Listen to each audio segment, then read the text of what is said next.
Hi, and welcome to Highly Social. I'm your host, Mike Eaton, and it's another wonderful day. First, of course, we thank our sponsors, Golden Cricket, the best cricket protein bars on the planet. Available in one awesome flavor of peanut butter, chocolate, banana. They're great. You should eat them. Also, Joker Designs, JOKR Designs on Instagram. The three-piece bong, you know it, you love it. Go get you one. Code Eaton for 20% off.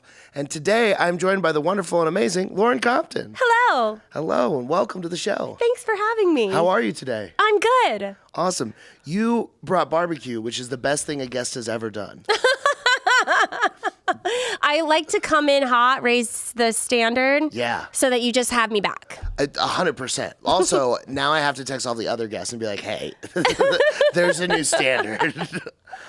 I come bearing gifts. You do. So, well, you've come bearing lots of gifts. I have known about you from online and comedy and everywhere, but then I met you for the first time at a Big Laugh show, and you were so kind and so fun and brought out such a great audience.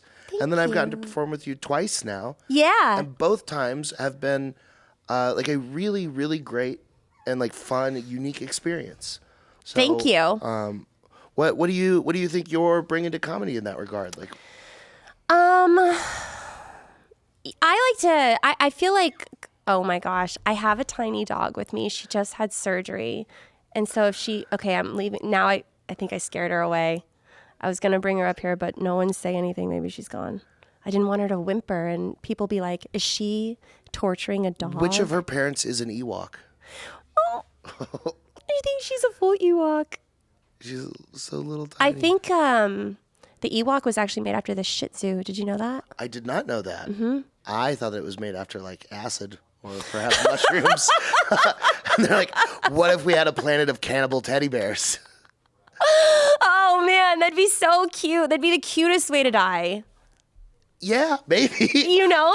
That or like, I used to think of like funny threats to make to people. Uh-huh. Like, I hope you get run over by a steamroller made of pillows. Yeah. Where it's like, it's not super painful, but like also bad. Yeah. But I think like maybe if you could get trampled to death by guinea pigs, Uh-huh. that might be pretty cute. I had a guinea pig growing up.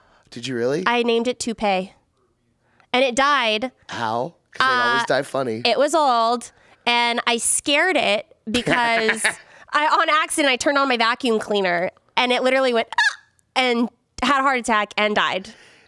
There's an endless number of stories on the internet of guinea pigs just dying like that. Yeah. They're bad at mine. Didn't die of a heart attack. My corgi ate it. Yeah. I went with my dad and sister and stepmom to the opera, which is just a very fancy sentence. Yeah, that's a fun way to sound really, really classical. This was when a little bit of my backstory. I was until I was like 8. I was pretty poor, and then my dad like really started crushing it as a lawyer. So by the time I was like 12, he was very wealthy. So, well, not like wealthy, 1% wealthy, but like enough that we could Bentleys and operas and mansions and stuff. So like we're all in suits going to the mansion. I fucking hate it. But I'm like, we're going to the opera, you know?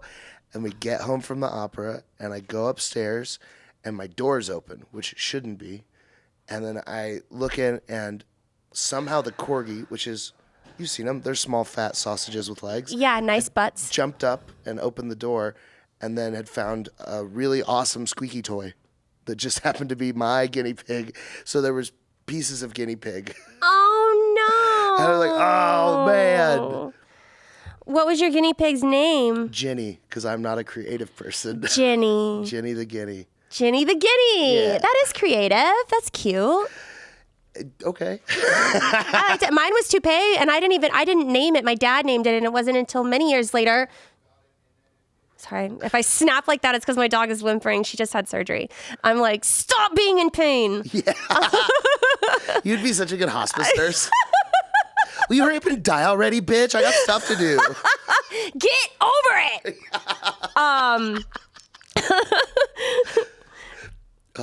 Have you ever considered doing therapy? Like you being a therapist? Oh my gosh, I thought you were. I'm like, I have had so many people tell me I need therapy, Mike. Like, it's all I needed. I realized as soon as I was saying it, I was like, make sure you clarify, because this sounds mean as fuck if you don't. That's actually back to the first question that you asked me. What do I bring to comedy? So I started comedy because I needed therapy. Whoa. And I didn't want to go to therapy because I was married or at the time, and my ex-husband had cheated on me, and we were in couples therapy, and my couples therapist literally told him that he didn't have to apologize or say sorry until he really meant it. Nice. Yeah. And Was he never paying for therapy by any chance? I think at the time we were both paying for everything. All of our things were combined. It generally whoever pays wins. I was so, Secret rules of I couples was like, therapy. oh my God, like that is the worst advice that you could ever tell someone that has done something wrong. Yeah. Because then he never apologized because he was never really sorry. And that was the nail in He the was coffin. probably very sorry that he got caught. Very sorry. Very, very sorry. But that was probably the extent of it. That was it. Yeah, Yeah. he was just like, damn. Yeah, cheaters be like that. Yeah. It's wild. I've always found it funny because I've been seeing therapists since I was little because I'm an insane person, and over the breadth of that, when I move to a new place or I find a new therapist, there's like that breaking in point, and half of them are just bonkers themselves. I know. And so you end up with these people and you're like in a vulnerable state and you're like, hey, here's all my secrets. Here's all my fears and worries. Can you help? And then some of them are like, well, don't say sorry until you feel like you need to. And you're like, okay, should I drink less? And they're like, well, are you having fun? And you're like, okay, maybe I need your therapist. Your therapist sounds great. I've had some party therapists. I had a therapist in Dallas that fell in love with me. That was the weirdest one. Really? Like 4 months in, she decided to stop charging me and then started bringing gifts to every session. I don't know what to do about this dog. She's Well, so I don't think the audio's picking it up. Dan, can you hear Penny? Could you hear Penny through the audio? Is she been picked up? You Yeah, can't? Yeah, she's good. Okay. I never take her anywhere because But she's a sweet little baby and she's sick from her surgery. I know she's just in pain. So I'm so sorry. I won't stop again. I just want to make sure she's not interrupting. No, you're okay. The thing. It's also distracting. You care about your dog. So it's like if she makes sad noises. If she didn't have her neck sliced open, I wouldn't have brought her. But I do care about that little thing living for like another 65 years. Yeah. What were we talking about right before that? I think your therapist, your party therapist, and she fell in love with you. Yeah, that one was bad. I stopped seeing her after that. It was like, this is Did too she much. confess something to you? Did she tell you that she liked you? No, but she started sending emojis over text, and she was like in her 50s. And so, at first, I was like, she probably just doesn't understand. Like the kiss with the heart emoji is like a romantic kind of thing. Right. And then it was like lots of hearts and kissy faces, and then like XOXO. Yikes. Yeah. Some chicks like fat guys.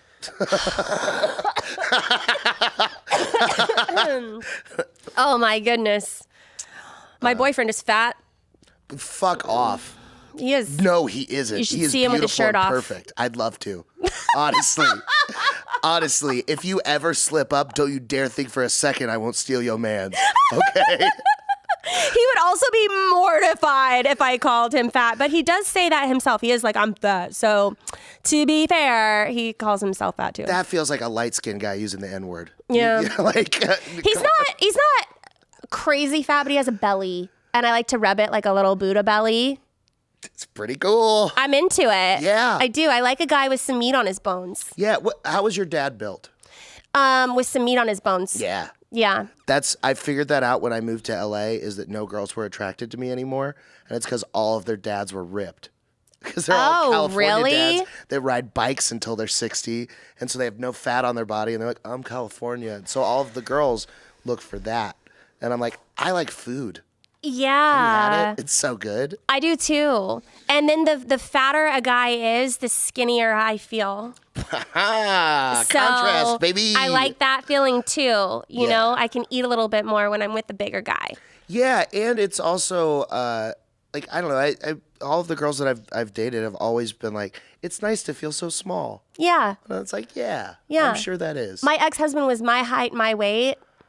Whoa. And I always had to like kind of watch it. Yeah. Because I was like, oh no, I don't want to ever be like bigger than you. You said he cheated. I didn't realize it was with men. That's crazy. His hair was also longer than mine. Whoa. I know. He had a man bun. I've changed a lot. God damn. It was, yeah. Yeah. Hey, we all make mistakes. We do. I'm also divorced. I get it. Really? Yeah. How long were you married? A year and a half. Okay, I was married for 5. You got me. But how quickly after you met did you get married? 2 years later. 64 days. Where did you meet this stripper girl? A wedding. We met at my friend's wedding during the pandemic. So like 2020 happens, the world is ending, everything's over. You see people getting married. I'm at a wedding in a beautiful city in Colorado on like a ranch, eating copious amounts of mushrooms. Right. And then it was like, oh, I'm in love. I see. You know. Yeah. No, I get it. I met my ex-husband in Vegas. He was Italian. We had a long-distance relationship. Okay. So I lived in Italy for a year. He moved to America for a little bit. Italian. Yeah, yeah. That's so cool. And so I became fluent in Italian because I was with him. Whoa. And then we got married and we stayed together for 5 years. Yeah. And I really loved him, but it helped him get a green card as well. Nice. So whenever we got divorced, he was a permanent citizen and now he's like an American. Whoa. Yeah. You're part of the immigration problem. I was like, you bastard. But at least I'm not like open the borders 100% for all illegal immigrants. Yeah. Just the one. Italians with man buns. Just Italians with man buns. That are my height, my weight. I've seen a bunch of stuff of you in Italy eating just the most beautiful food on the planet. You don't generally meet people that are like super fit that are into food like you. Well, it's weird when you make your own food. Mm-hmm. Like if I eat pasta and stuff, I'm usually making the pasta myself. Mm-hmm. So I'm very into like knowing where things come from and having whole foods and not trying to eat too many processed foods. Okay. So I make everything myself. That makes a big difference. I think so. Yeah. Everything, a lot of the high-end calorie foods that I eat are usually handmade. Yeah, there's also like something to be said for like, me and a few of my fat friends have talked about this. Like there's different kinds of fat that you can get. And if you're eating like really high quality calories, the fat never sits the same way. Mm-hmm. Like there's like a McDonald's body and then there's like a pre-fee body. Right. And it's like if you just had like a lot of grass-fed butter, that's going to come out compositionally a lot different. Yeah. I mean, I assume that. So how did you get into making food? Like you posted the other day, you making pasta. You're like, I fucking love making pasta. Yeah. How'd you get into that? I lived in Italy. Yeah. And so whenever I was married, I lived with the family. And his mom would make homemade pasta every single day. And then we would go over to his grandparents' house, and then they would make other kinds of things like tigeli and yocco frito and all this other stuff. So for a year, I learned how to cook, and I learned how to make risotto and like seafood risotto and like tons and tons of stuff. And then while I was there, I became really passionate about it, and I wrote down all my recipes that I was learning. So I came back also with like an arsenal of information. Yeah. And so there was a time where I really wanted to go to like Le Cordon Bleu kind of cooking school and learn how to do it more. Yeah. But then I realized like I don't really want to ever work in a restaurant per se, but I love throwing dinner parties and teaching other people how to make things. So like I'll make pasta balls and then have a dinner party and we'll make all the pasta fresh so like people can have an experience and sauces and stuff. I don't know. I just think it's really fun. I love Italian music. I like drinking wine. So I will drink wine, make pasta, eat food. It's like... there's not many things in life better than that. It's really fun. Yeah. And so I just do it also as a way of therapy because it's very relaxing. You also get to enjoy it at the end. You can share it with people. Have you ever thought about making like a cookbook? I don't know. I mean, I could. You could very easily make just like 12 recipes and then like 4 fun icebreaker games. Mm-hmm. And just like, here's a step-by-step guide to having a party like you're hanging out with you. Oh, fun. That's a great idea. I love stuff like there's a few people out there that have made little shorter cookbooks or like YouTube series where it's like them. You get to know them because I felt the same way. I wanted to go to cooking school because like I'm obsessed with food. Chefs do magic. The idea of being able to have access to where they source all their ingredients from and all of that, it's just fascinating to me. But then I also realized like everyone I've ever met that worked in the service industry for more than 5 years was essentially just walking around with a gun in their mouth because they were so miserable. Oh no. Like, you meet lifelong servers, you meet people that have been back of house or front of house for 10 years, and it's such a stressful fucking job. Yeah. And people have never been more ungrateful. So you've got just like awful people coming into your restaurants. Like, I don't want to ruin food by making it a profession. But like the fun side of it, a house party, a little potluck, we all make different dishes. That's fun. It's the best. Whenever weed was becoming legal in California, I started cooking with cannabis. Ooh. And so I learned how, so you bake weed and then Deoxycarbonization. and then you get, which by the way, I've never hotboxed an apartment like that before. I was so stoned out of my mind. I was like, whoa. It was like 5 Snoop Dogs in my apartment all at once. Yeah. And then you put that in like a strainer, like a cheesecloth with butter, and you just squeeze it and you get all the extract. And so I made THC butter. Yeah. And then I cooked with the butter and I made all kinds of cookies and stuff. Fuck. And I was onto something there. So I got like some packaging stuff and I started kind of packaging it and I would sell them to my friends and all my friends were getting high as fuck off my cookies. And one day I ate a little too much of one and had the world's worst panic attack. Yeah. And I was like, I can't do this anymore. And I didn't have my milligrams calculated correctly or whatever. And so I stopped. That was like the last day that I ever did it. But it was really fun. I to cook with cannabis and make different like peanut butter cookies. And oh, that's amazing. it was cool. It was fun. And I thought about making a little bit of a cookbook with that. Yeah, But absolutely. then I had a crazy panic attack and I was like, I don't want this to happen to anybody else. It's wild that that's so easy to happen. I always tell people if you're doing like a high dose of mushrooms or acid or you're taking like 250 plus milligrams of THC, have just like half a Xanax. For sure. It's just the perfect parachute. Yeah. If you start to because that's all a bad trip is a panic attack. Yeah. While you're incapacitated. And normally a grounding technique or something to pull you out of it would fix it. Totally. But when you're in drug land, it's like, I'm crazy forever. Oh, yeah, it's the worst. I had like a physical reaction where like my hands curled like under and I couldn't, it was like a body anxiety thing. Whoa. And my arms went numb and I couldn't feel my hands. Holy shit. Yeah, it was like a very different experience. Yeah, that's not good at all. No, and so it wasn't even just like a mental thing. It was this physical thing and my muscles were all tight. Oh, it was one of the worst panic attacks I think I've ever had. Yeah. So, I mean, it like literally stopped me from a mission.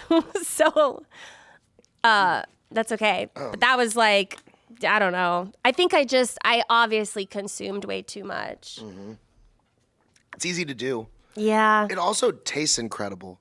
I know. Like weed butter as like just a flavor itself is already really good. Yeah, And you mix add it with that- a sugary, peanut buttery cookie. I had a friend, I used to live with a few strippers in a city called Denton, and it's like a very artsy... Like, College town. yeah, and it's fun, but there was a guy there that I knew. It was the first person I ever met that was like a real bona fide alcoholic, like shaking hands if they didn't have a drink. And the way he made money was he did weed catering. So he would show up and you would be like, hey, I want, like these things. And then he would cook all of the dishes, but with his own weed butter. So he'd have mac and cheese and cakes and pastas. He did a chicken parm. But like it was the coolest thing because you're like, oh, I'm eating all of this weed food. And then like an hour later, you're like, Yeah. I love it. That's cool. Yeah. You have to really measure that out, but that's awesome that he knew how to do that. I really, like looking back on it, I think it was more like he was using such a low dose that even if you ate like a tremendous amount, like I remember the cake specifically, I bought a birthday cake for a friend. So it's a big fucking cake and I ate like a pretty hefty slice and was just fine, but you could taste it. So it was like probably only like 20, 30 milligrams in there. Right. It's crazy how like one bad trip can really set you off though. Because after that, like, I mean, because I was getting into it and I wanted to try some of the foods and like I was aware, like, because I was really kind of getting into it and I knew that there was people cooking meals and there was a food truck in LA where you could go and you could get like some stuff like pastas and stuff. But I was so scared because I was like, I think about myself eating a tiny bit of a cookie and I'm like, a whole plate of pasta? Yeah. Like, how do I know what's going to happen to me? Well, your brain has that reaction in there too. It's like when you eat something and get food poisoning from it. Right. Even if you loved that before, now your body is like danger, danger, danger. Right. Like there's some kind of little monkey or lizard brain still in there that's like, those are poison berries. Don't eat them. Right. You're like, but they're so good.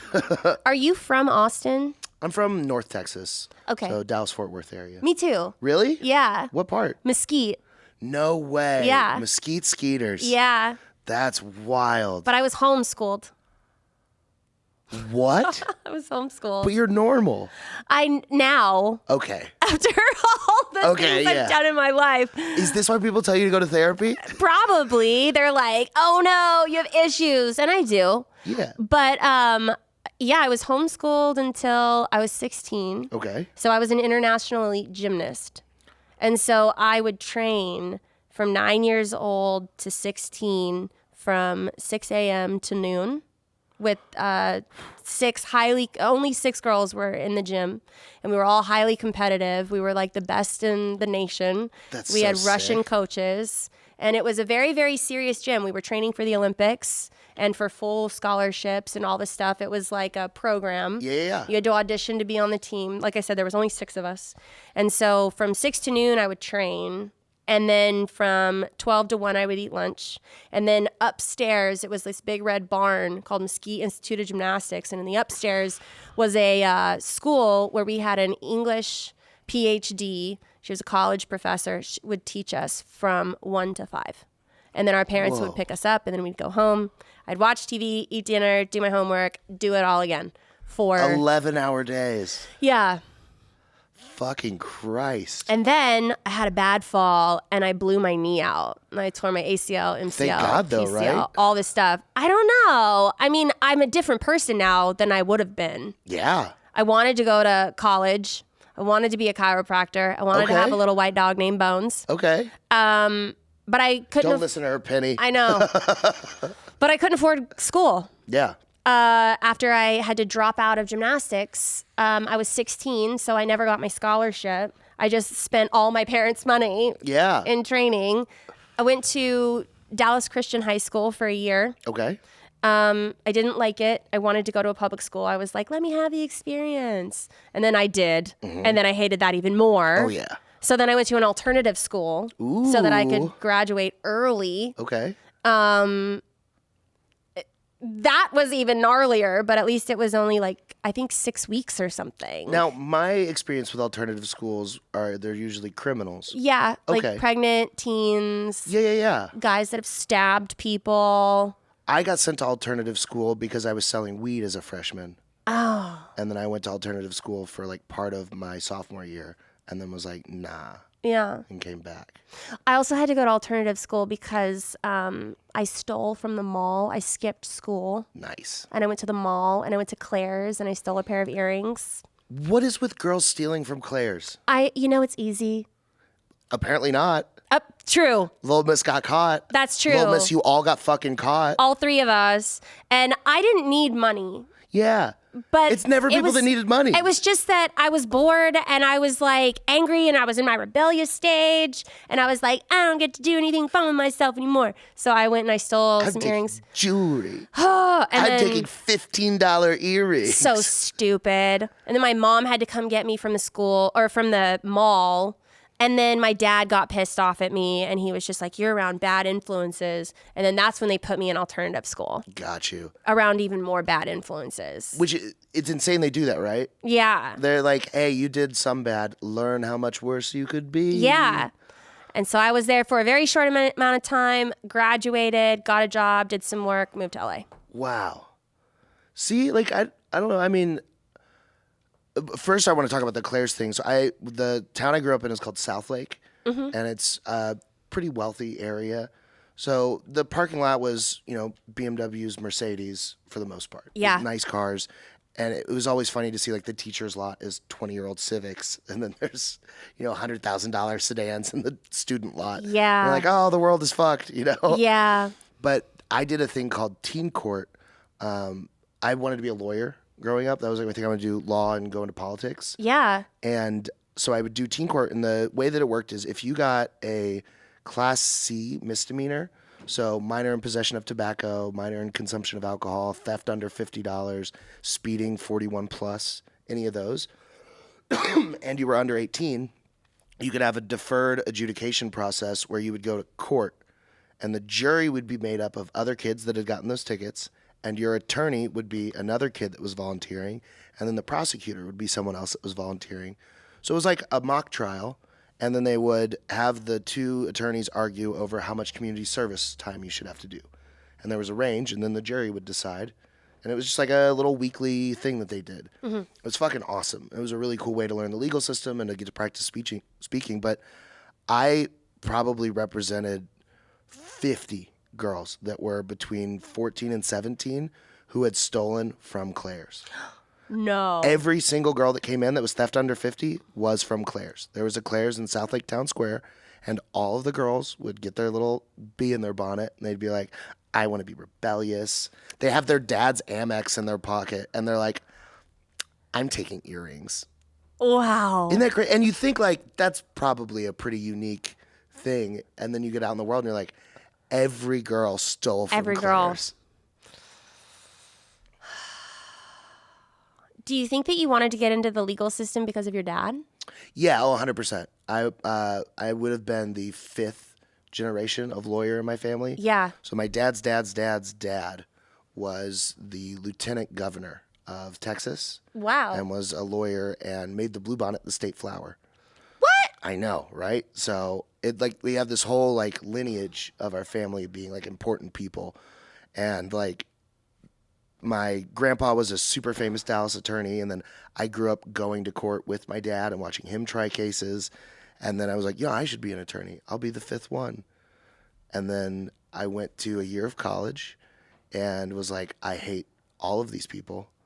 None of this feels like anything I want to do. Yeah. It was just like I was told this was my dream. I adopted it. And then when I got to the part where you have to do the work for the dream, I was like, ew. Yeah. Ew. Politics is just lying to people to get them to like you. Wow. And that's all it is at every Truer level. words have never been spoken. I hated the inauthenticity of it, and the fact that like, I've always been like a very jokey, like silly guy, right? And joking about stuff, and I would joke about things, and then those people would be like serious about those things, right? And I was like, oh, I don't want to be around y'all. Yeah, at all. You're like, this isn't my vibe. Yeah, so. I've been watching the news for the first time really lately. Okay.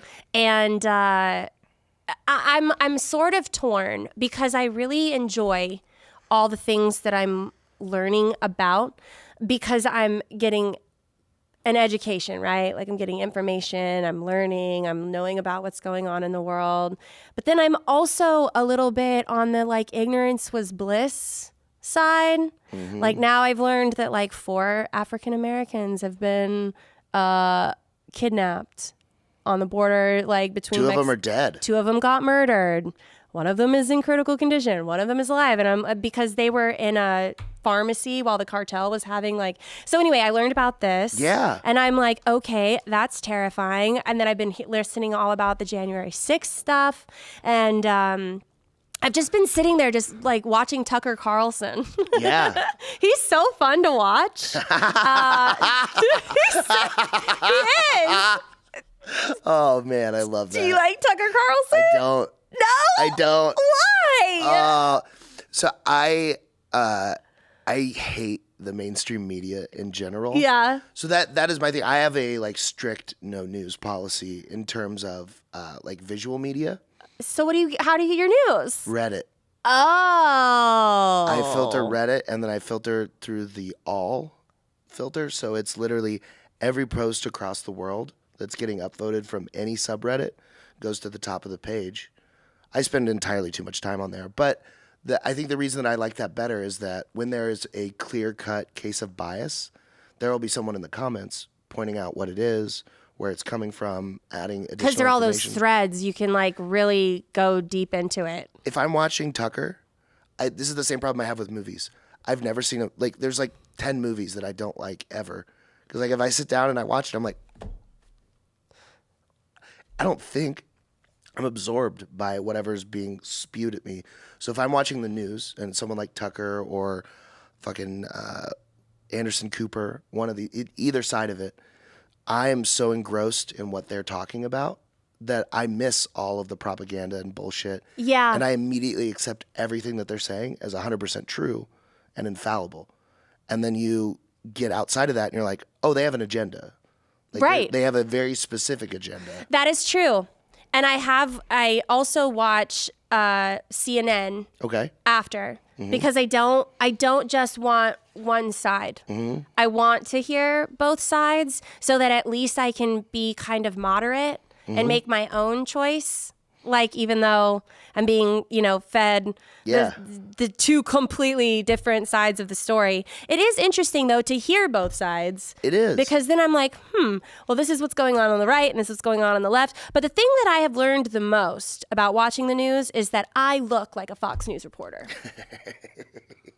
That's why I laughed so hard when you said you like Tucker. I was like, are you auditioning? I am the epitome of what one of them looks like. You could take over Fox News pretty quickly. Man. Yeah. I'm like, dang, I really got into the wrong profession here. Never mind. But are you familiar with horseshoe theory by any chance? So there's this idea that in the political spectrum, people on either side of the aisle, the further they get away from the middle, the more alike they actually become. And it's like a horseshoe. So if you're like a moderate, there's more distance. But as you get more extreme, you become closer in mindset in a lot of ways. And I always find that interesting when you watch CNN and then Fox back to back, or you just watch clips from these people, right? Which I will see on Reddit. Like they'll pop up and I'll watch those and then read the comments and discussion, or even Twitter. But you can see that like the people that super fucking hate Donald Trump and think he's insane and say all the worst things and are like, you shouldn't talk like that, you shouldn't make fun of retarded people and all of that. And then the people that are like, I fucking love Donald Trump, he's a businessman and all of that stuff. Both of them have been equally swindled into their beliefs. And none of their, like, the truth is less important to either of them than the narrative that they're following. It's like, whoa. And that's why I don't watch it, is because that's where the money is in division. If I can make you guys hate each other, more people watched Howard Stern because they hated him than because they liked him. Yeah. So it's like, hate sells. Isn't that nuts? We had Al Jazeera, which was like a Middle Eastern news network that focused on just reporting stories and not editorializing or adding any of their own opinions. And they lasted I think 3 years in America because people were like, well, this is fucking boring. I don't just want to know the facts about the news. I need someone to tell me how to feel. Yeah. Sex sells too. You're not lying. It is. How do you feel? This is an interesting question because you're obviously like a super attractive lady and you're in comedy. How do you feel that impact? Oh my gosh. Is she okay? Is she attacking someone? She doesn't have any teeth. Hey, you need to stop. What's going on? That was awesome. Oh, I'm so sorry. This 5-pound animal. Penny, come here. This is amazing. Come here. Come here. She's doing her best Westminster impression, jumping over all the wires in here. Stop it. Stop it. Okay. Little terrorist. We've done it. We've done it. You let them know that you're here, Frankenstein. Stop it. Stop. No. No.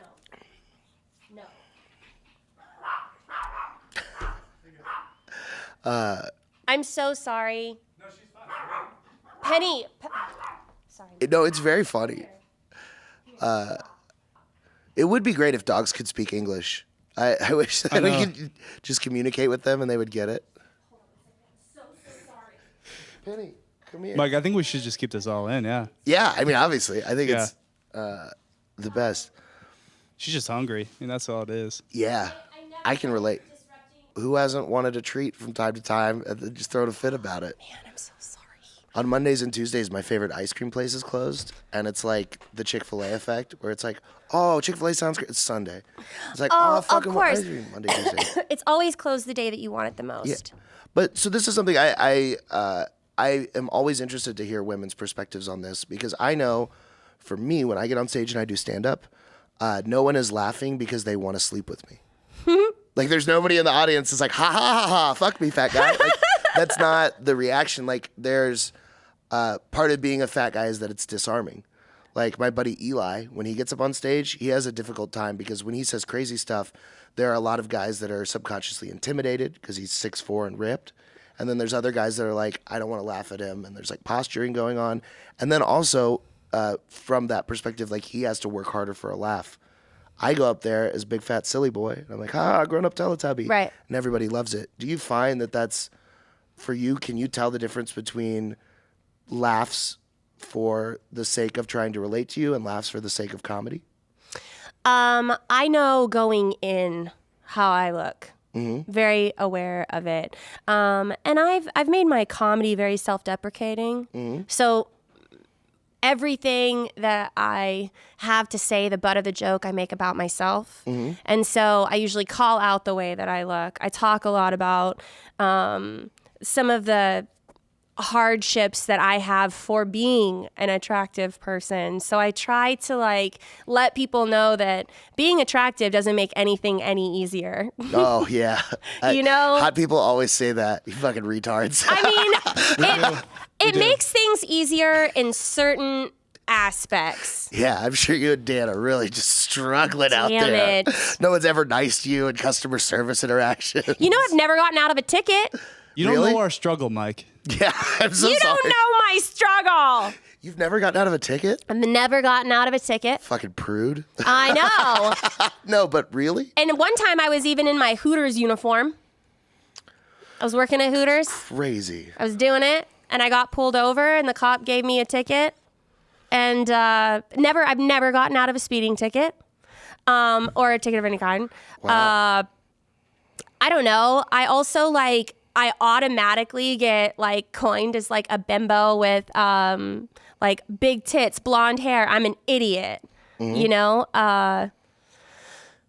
Do you think that helps though? Because then you can kind of fucking a little bit actually. So then when I come in with like some really good content and material, I think people are a little shocked. Mm-hmm. And I do find that people laugh a little harder when I make a really good joke. Yeah, well, they're surprised. Yeah, there's like, that element. She has a third brain? You know, it's like holy shit, this girl thinks about things. Yeah. So I actually, this is interesting. The other day I was asking my mom, I was like, Mom, I want to be a brunette. Like, I kind of want to like try that life for a minute. Yeah. And she was like, well, I want to feel what it's like to be with the people. Right. I'm like, what if I just looked normal? I'm going to go slumming it. I'll be a brunette. And she was like, well, then she's like, you built yourself up to be this like certain kind of image, like then you're gonna like go and change it. And she was like, I think you catch people off guard. And she said kind of the same thing. She's like, when you do your comedy and stuff, like you might surprise people by looking the way that you do. So it's also like interesting that I choose to keep this to also surprise people. Yeah, because I, as someone that's bleached their hair a few times, you have like nice color, which means it's expensive. Thank you. See how it's all the same color all over? Yeah. Yeah, mine looked like a highlighter threw up. So it's like, was it kind of like orange? It was till I toned it. Oh, you learned about toner. That was the most surprising part of when I started bleaching my hair. I did it just in LA, and I felt like, see, that's where you're fucking up, Mike. I don't do it myself. Poor comic, okay? Can't just be like, excuse me, bitch, I want the balayage, you know? I don't have a balayage budget, all right? I have a Sally's Beauty Supply budget. Dang. But the first time I did it, I bleached it. I waited, an hour with like some 20 developer, and then it came out pretty orange. So then I waited a day, and then I bleached it again, and then it came out really, really yellow. And then a bunch of women started reaching out to me on Instagram like, oh, baby, you got to get purple shampoo. You got to get toner. Use the T18 from Wella or whatever. Yeah. And like all these women with gorgeous hair like reaching out and giving me beauty secrets. Wow. And I was like, do they think I'm gay? Why are they being so nice to me? No, because you're nice. You're a nice guy. Yeah, but it was such a bizarre thing to get into that world of like hair color, and then you realize like how far up it goes. Right. Like you can get pretty into. So like that's what I mean is like you're making a very intentional choice. Yeah. You have like a stylist that you're probably like on a first name basis with, and BFF, and they do your colors right. So like you continually choose to be blonde. For the element of surprise, do you feel like if you lost weight, you'd be less funny and likable? I don't know. I like to say that a lot of my jokes don't hinge on the fact that I'm fat, but I think that there's a lot of my stage presence that does. And I think that there's, and I've talked about this before, there's a lot of cues that people get through society and programming that fat is happy and funny. The word jolly has never been used about a skinny person. You know, like, like you have to be in a certain weight class to be jolly. Jolly. And, you know, even from like a young age, Santa, like the fat man giving you gifts and bringing joy around the holidays. Like there's a lot of programming that you have. So when you see a fat smiling person, you think like, oh, I'll also smile and be happy. So I don't have the bigger hurdle there. But I also think like there are so many people that look like every different thing that are great at comedy. I like to think that I would find a way to be funny. Yeah, of course you would. I just didn't know if you felt like that was in the back of your mind. I wish I could say that is why I'm fat. Is that I was just like terrified that I wouldn't be funny anymore. But it's really I just like really love food. Yeah. And like exercise is fine. It's not that fun. It's not fun. I loved sports because there was like I loved playing football and all of that. That was great, and that was a great way to stay in shape. But then after college, it was like, well, I'm just gonna go to the gym. Yeah. Boring.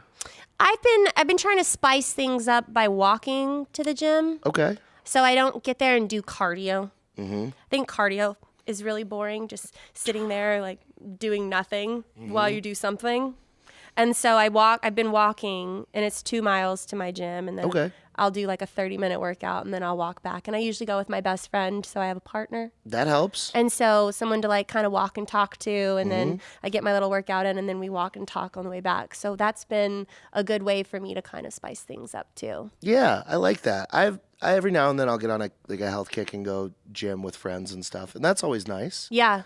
It's there was a really cool study done where they took people and they put them out on a hill, and there's like a big hill in front of them, and they had them estimate the like steepness of it and how difficult it would be to walk up that hill. And the first group, they had the people estimate while they were alone. And they're like, you're just gonna walk up this hill by yourself. How steep do you think it is? On a scale of 1 to 10, how difficult do you think it's gonna be? And then they took the second group of people and they had them go in groups, and they polled the group.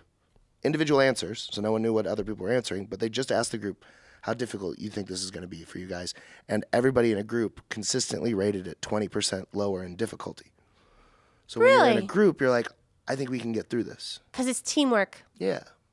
That's interesting. That's really interesting too. I get that. I mean, I go through phases too of working out with someone, because sometimes I feel like even though it's easier to work out because you have someone, sometimes if you're really motivated and you go by yourself, you can really focus. Yeah. And you don't have someone there kind of distracting you. But for the most part, I do agree. I think going with someone is really, really nice.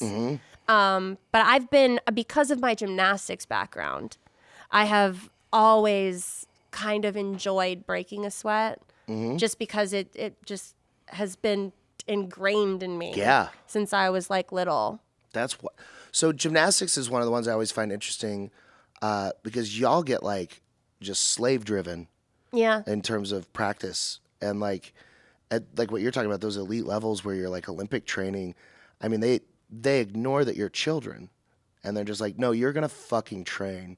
I mean, 11-hour days. That's wild. You have to though. You absolutely have to have like the structure and the like obedience kind of thing, because the level of skills that we were doing were dangerous. and you can really, really hurt yourself. I have blown my left knee out 3 times in gymnastics. It Holy took me shit. 3 times to finally be pulled out. Yeah. And one of my teammates fell and broke her neck. Like, I've seen some really gnarly stuff. I mean, you're doing stuff on a 4-inch balance beam, 4 feet in the air, flipping, turning, no hands. You know, I mean, it's crazy. And one fall can be life-threatening. Yeah. And when you're young, you're not afraid of anything. You're not thinking about that. You're just like, oh, whatever. And also, when you're really good at something, you tend to enjoy it more. Yeah. And so all 6 of us were different ages, and we were all the best in our group, like in our age group when we would compete. So I was also a champion, and I was really good, and I had confidence, and I was like, I liked going into a gym. I remember I walked into a gym one time, and a couple girls left. They didn't even want to compete against me. And I mean, there was an ego growing inside of me at a young age where I knew that I was a master at this sport and I had talent and I was like going somewhere and all this stuff. So when you're really good at something too, you want to strive to be better. Do you think that mindset helped you in comedy? No, because I don't think I'm all that great in comedy. Well, how long have you been doing it? Because that's the other thing is you do a lot of stuff. Yeah. So like you're not on stage constantly, right? How many, like 2-3 times a week maybe? I've been doing it for 6 years. Okay. Like legitimately Yeah, doing yeah. it. I don't even go up that often. I host a show at Vulcan once a month. And then I probably get invited to do 4 shows a month. I did Jimmy Kimmel's Comedy Club in Vegas last Thursday.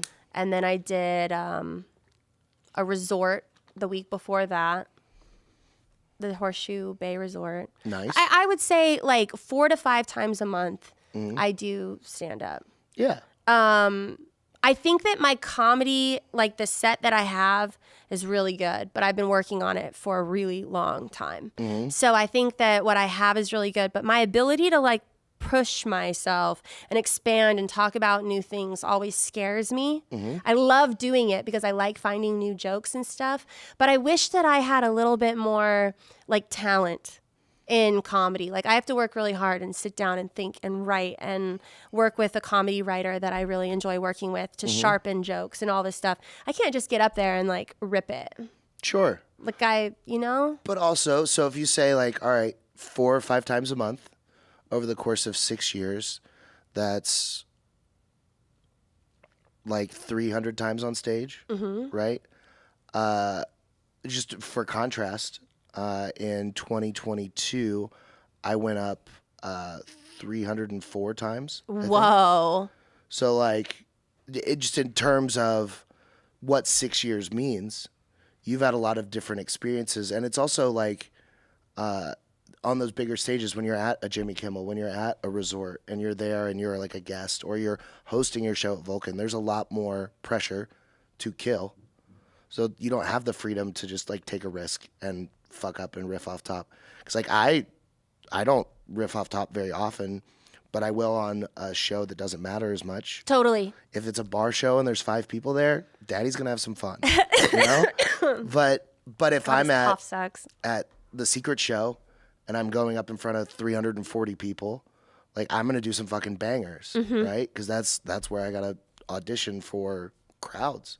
That's where I gotta prove the metal. So I think like that's why a lot of comedians say it takes 10 years to get great. Yeah. Is because in those 10 years, no matter how frequently or infrequently you're doing it, if you are serious about it, by that time you'll have gotten enough reps that you've started to build that groove. Yeah. Like when you watch Dave Chappelle or Louis C.K., they've been doing it so long that the same way you or I might come up with a premise and think like, oh, this would be funny to talk about. Right. They think in fleshed out bits. Their brain is so used to cutting the fat and saying, this is where the setup goes, this is where the premise comes out, and this is the punchline, this is how I'll pull in a callback. Their instincts, I mean, it's that the curve that you follow where you're unconsciously incompetent, and then you're consciously incompetent, and then you're consciously competent, and then you're unconsciously incompetent. Where like at the last stage, you no longer have to focus and think about what you're doing in comedy because you've already greased that groove so much that you're just actively in it. Right. So I think like you might not be where you want to be, but I wouldn't say it's a talent issue. Because like Thank you. wouldn't have been able to make the jokes that you made if you didn't have talent. Thank right? you. So like, I mean, it's just a matter of more doing. Right? I think I'm hard on myself too. I think that I get from gymnastics, where I'm just like, oh, if I really practiced at this, I could be a lot better.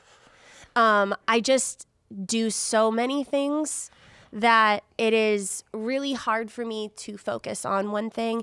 And that's like something I've always been like a big advocate for, is I'm like, if you have one thing and you like really go hard at it, you're bound to be great at it because you have so much focus and drive and determination for it, and you're working so hard, it has to go somewhere. But I enjoy doing so many things. I really like making sketches, and I don't make enough of them because of all the things that I do. So I'm lucky when I get to do one.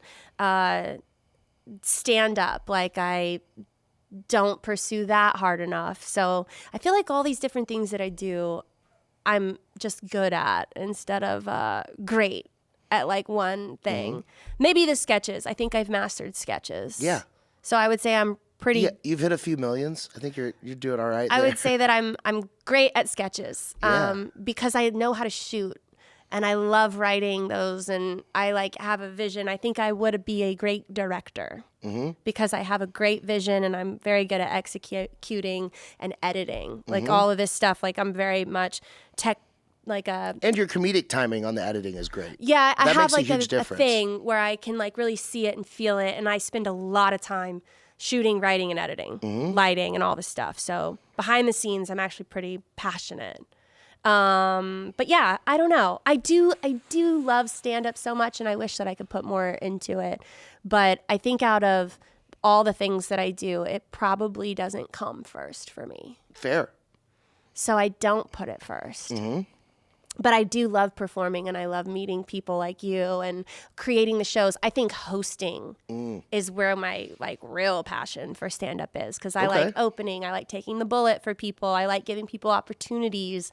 I like listening to what other people have to say. I like going in and out. So I think there's the part that wakes me up inside is also like putting the party together, making sure everyone's having a good time, and then saying goodnight. That's what I was going to say. That I mean, that very much lines up with what you were talking about with, like, making the pasta and an experience for your friends. Like, you're curating in one situation tastes and experiences, and in another, you're showing your taste to curate a set of comedians that you've picked. Yeah, And you're like, hey, I like this to is throw me. a party. and this is the party. Yeah. Yeah. I like for other people to come and enjoy themselves. And that's what I get out of stand-up is I know that all of these people have come to laugh, and seeing people laugh and enjoy themselves is a thrill. So I truly do enjoy that. And whenever I get like a bigger opportunity, like Kimmel's Club or the Resort or whatever, I always ask if I can host. I'm like, can I host that for you guys? Do you need a host? Do you want to host? That's awesome. I'm here. So yeah, I think that's something I really like to do. In terms of that, what has been your favorite stand-up experience? Probably this Horseshoe Bay Resort that Okay. I did. So I did 25 minutes on stage. Amazing. That was the longest that I had ever gone. Awesome. It pushed me the hardest because usually I had only done 15 minutes at a time. And I got this notice like a week before. And they were like, we want you to do like 20 to 30 minutes. And I was like, oh man, I have to buckle down and do this. And I wanted to do a really good job, and it was only me and the headliner. I was opening for Michael Ian Black. Oh, yeah. And He's great. he was really nice too. Good. And so I wanted to do a good job. And it was the biggest room I'd ever been in front of, and they were treating me really well. And I just wanted to do a good job. I wanted to really deliver. So I think that was my best experience because I got the most out of it. I did a lot of crowd work. I really pushed myself to write. I also did a lot of topical stuff. It was right before the Super Bowl. It was right around Valentine's Day. This was a golf course thing. Like, and honestly, it was kind of a gift because I had so many things that I could write about that it just kind of like really flowed out, and I just 10 more minutes of material came out of it. Yeah. And but just a minute ago, weren't you saying that you just can't rip up there? Well, it took me a week. Yeah. Still. I couldn't have come off the top, but I did buckle down. Crowd work comes off the top? Crowd work is really fun. Some of my best moments in stand-up are crowd work. I had a guy, I was in Canada doing a show at this place called Yuck Yucks. Yeah, Toronto? And no, Vancouver. Okay. And I did this joke, and I was talking about a Playboy experience. And I had a joke that I was saying. I said, I didn't always want to be a Playboy model. My dream was to be a Victoria's Secret model, but I'm not 5'7" with an eating disorder. I'm 5'3" with double D's. So even God was like, oh, you're a little less angel and a little more Pornhub. And so I said that joke, and this guy in the bag, who I found out later was also a comic on the show, goes, slut! And I don't know what it was, but I turned and I looked at him, and it was like I could just see him so clearly. And I was like, sir, could you please call your wife after the show? And I got like a standing ovation, and it was so fast. And Arsenio Hall was there. I didn't know it. And after the show, he came up to me. Oh, here we go again. Sorry, it's a tiny little animal. Penny, stop it. She doesn't have any teeth. Oh, God. Penny, you're so vicious. Did she squeak when she went over that? Okay, come here. That's fine. You can't really hear it. Yeah. Stop it. Stop. Thank you for protecting all of us, me and all these men. Thank you. Shh. Stop it. Penny. Mike, I'm the worst for you. I'm so sorry. No, this is very funny. It's also, even though they can't hear it, there's going to be like a bunch of just moments of silence of us just staring at Penny and watching her. It's great for podcasting, yeah. Yeah, 100%.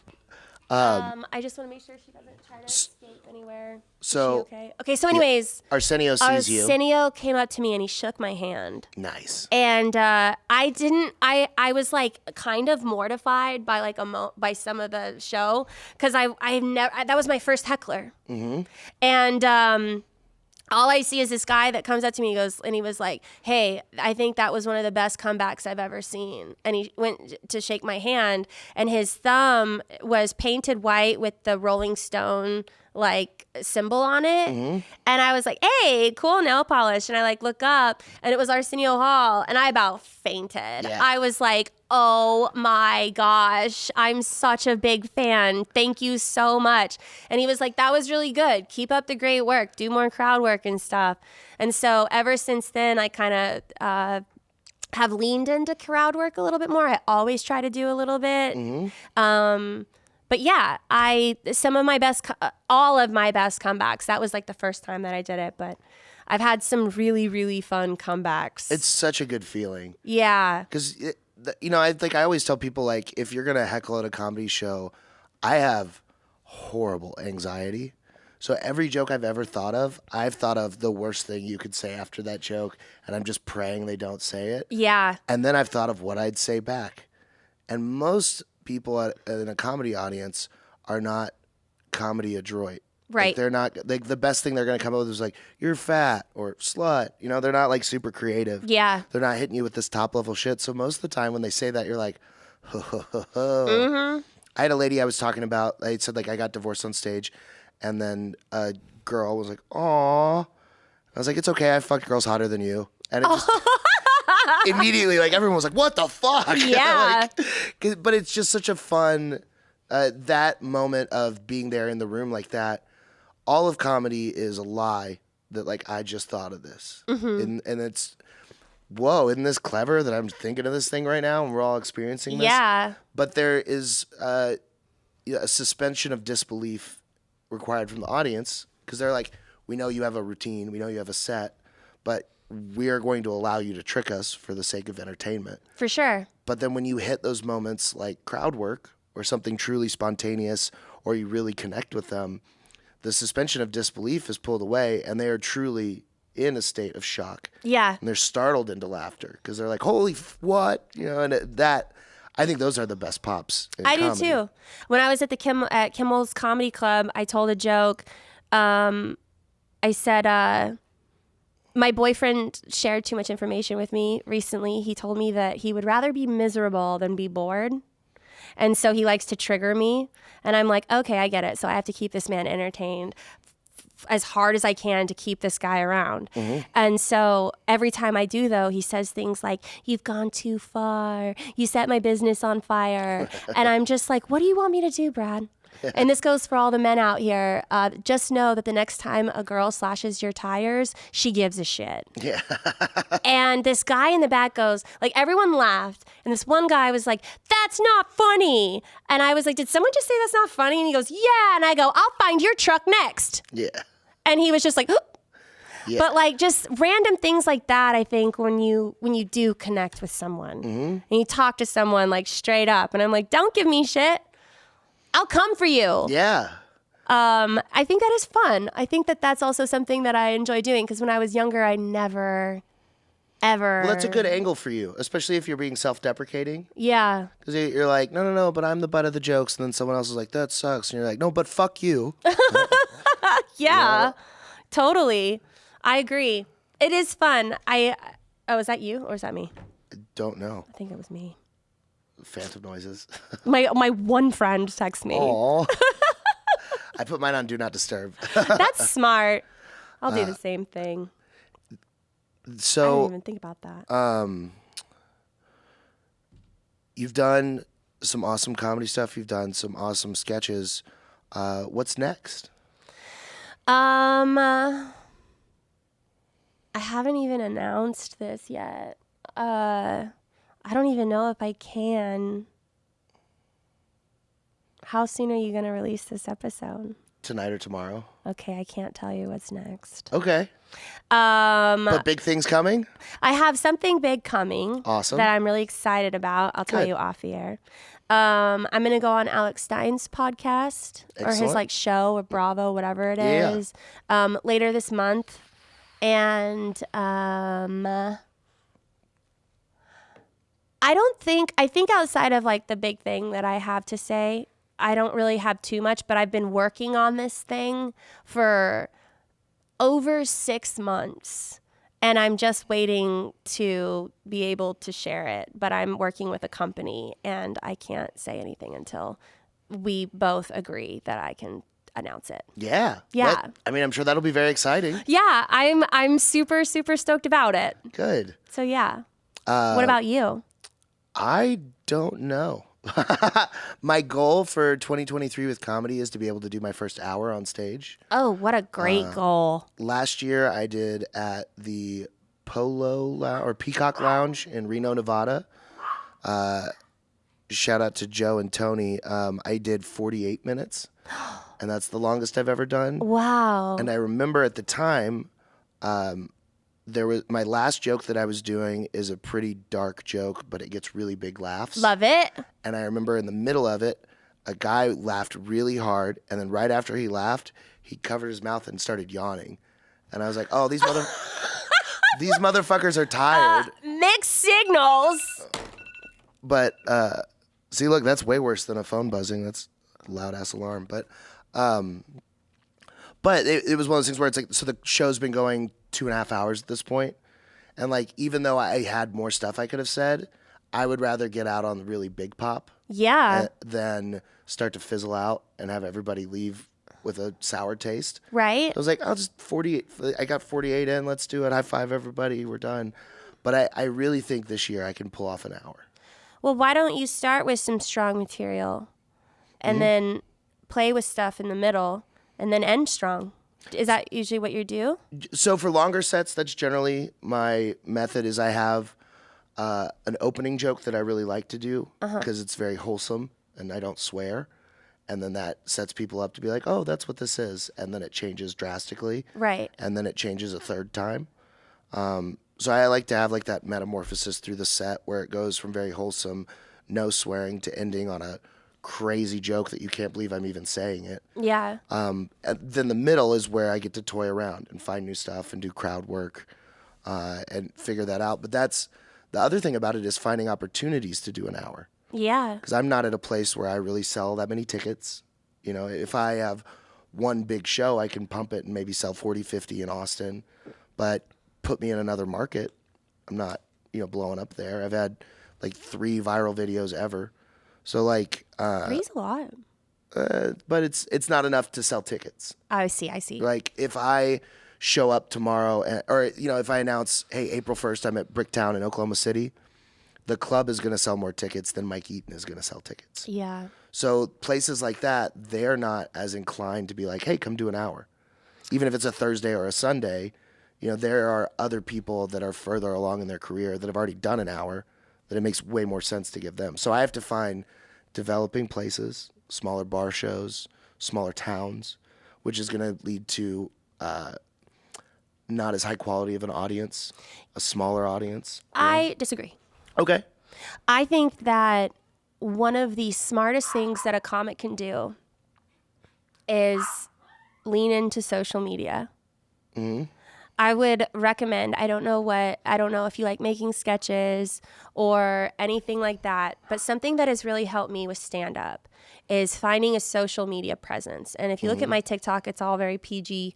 I don't have anything like overtly sexual on there. Like I stay within like all of the community guidelines, and I try to make it family friendly where like a 14-year-old could watch it or a 64-year-old could watch it. And it's like the same across the board. Obviously you won't have the same problem that I do. But if I don't know. I'm a pretty busty bitch. You could. I did grow these myself too. So we have something in common. If you lean into social media and you grow your following, that's where you're going to sell tickets. Not going to like the smaller bar shows. I think that's really good practice. I think it's great to get your name out there. I've started making like some fun like merch stuff. Like I made these stickers that have a QR code to my links and stuff so I can hand it out to people that aren't following me on social. But my advice is like, keep doing I see that you post your stand-ups on your reels and stuff. Do you find that you grow from that? Some of them. So my particular brand of comedy, I do a lot of storytelling. Yeah. And it doesn't translate well to 90 seconds. Well, oh, I see. So it's like if I tell you, I have a joke right now that I would put this joke against just about any other joke in America, just in terms of the quality of the joke, because I've worked on it really hard.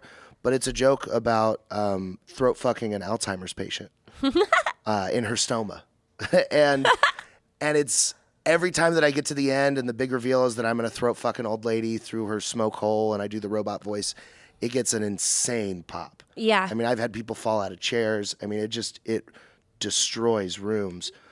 But to get there, the 2.5 minutes leading up to it, I'm really pushing this likability and cleverness to the limit. Right. Because I'm like, hey, I have to be very likable so that what I'm going to say in a minute is okay for me to say. And 2, when I say something that isn't likable, it has to be so clever that it's undeniably funny. Right. Even if you agree that I'm a bad person for saying it, you cannot help but laugh. And that does not translate to social media. Well, maybe... But, maybe for social media purposes, maybe write a few jokes that can be like 15 seconds. Like just set it up and knock it out. Just for posting wise, because that stuff goes viral and you'll find that you grow your following. And if you're looking to sell tickets and you want the opportunity to do more time, that's really where it's at. And I only tell you that because I want you to succeed and have those things, because I can't do an hour, or 45 minutes. I couldn't even do 25 the other day, but I get the opportunities because I can sell the tickets because I have the followings. So that's the best advice I can give you and anyone that's trying to do something like that. I'm serious. If there's anything I can give you. Yeah. I would say try to lean into social media a little bit more and see what's working for other people and just copy it, make it yours, like take something and do it yourself. But I grew a lot by doing funny social media stuff. So Fuck yeah. highly recommend that. Well, speaking of that, where can people find you on social? Yeah. I am Lauren Compton on everything. Lauren. Yeah, Compton, normal like way. the city. Yeah. On TikTok, Instagram, Twitter's different. My Twitter got hacked. Oh boy. So now I'm Lauren Compton. I am Lauren Compton. Nice. Kind of stupid. But anyways, yeah, you can find me anywhere at I am Lauren Compton, pretty much. Perfect. Well, thank you so much for coming and getting Yeah, highly of social course. with me. This Thank was a you blast. for having me. Yeah, definitely. Well, let's go take care of the vicious attack dog, Betty. Awesome. Well, thank you guys so much for tuning in. I'll see you next week. This has been Highly Social with Mike Eaton.